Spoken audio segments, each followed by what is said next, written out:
In this country at the time, we were just letting people go into addiction, fall off the edge of a cliff, hit one of these rock bottoms, and then try and fix them. Well, why are we not doing more to try and stop people getting to the edge of a cliff in the first place through education, awareness, and prevention? It was really around that time, so it was probably around the October or November of that year that I really thought, actually, this is something that I think I need to do. You know, I can either go and get a job, you know, and maybe you'll be lucky and you'll land on something or whatever, or you commit the next period of your life to actually helping stop people go down that route. And that was a decision I made really quickly.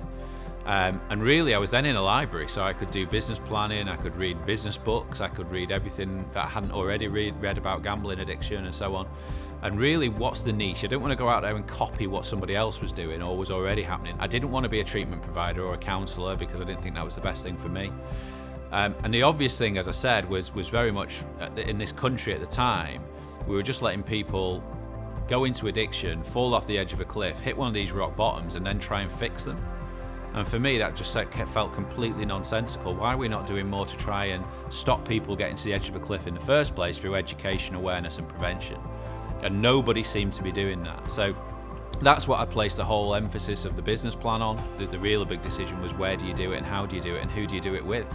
Many thoughts went through my mind. I'm from Preston, so do you do Manchester and Liverpool and the places around Lancashire and so on, work with charities or so on, or do you actually go where most harm exists statistically and evidentially? And there seemed to be five sectors that I thought of at the time, armed forces, criminal justice, financial services, professional sport, and education of kids. Kids seem to be gambling, which was crazy to me. If you add gambling industry to that itself, you've got the 6 sectors statistically and evidentially where most harm exists, and that's where I decided to do it. In for a penny, in for a pound. You either do it properly or you don't do it at all.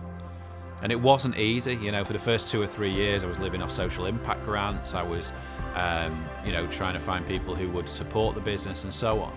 But, we got to 2016, so it's 2 or 3 years of really scratching around, trying to provide for family and so on.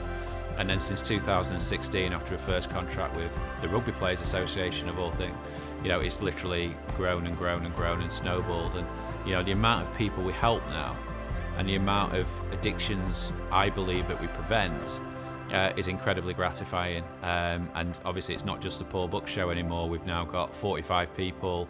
We've worked in 28 countries. 25 of those people are people who have really suffered those most serious addictions. And I think that's one of the things I'm most proud of. You give people that platform. You give those people those second chances. These aren't bad people. These are people who have suffered the consequences of being addicted to gambling very much like I was. And the quality of the people we've got in our lived experience population and the people who haven't got direct lived experience, I think is incredible. It's a very, very socially driven and passionate company.